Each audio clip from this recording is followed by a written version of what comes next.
যার যার দায়িত্ব কি কয় না কয় এখন হ্যালো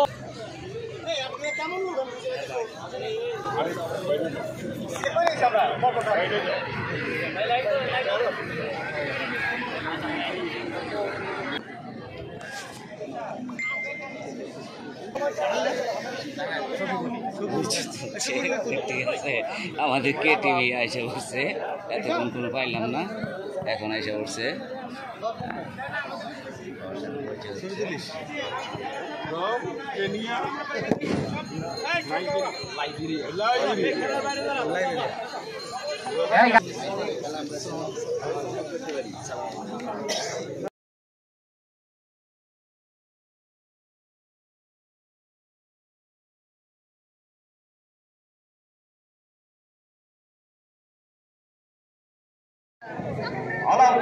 মহাবিদ্যালয় মাঠে আজকের ফাইনাল এই খেলাকে আরো প্রাণবন্ত করেছেন। আমাদের মাঝে কিন্তু উপস্থিত আছেন আমাদের প্রিয় দাদা, এ মাটির প্রিয় সন্তান, জনতার নেতা, মহান মুক্তিযুদ্ধের মহান সংগঠক জনাব আব্দুল লতিফ সিদ্দিকী। রেফারি সিদ্ধান্ত, চূড়ান্ত সিদ্ধান্ত, রেফারিদের সিদ্ধান্ত।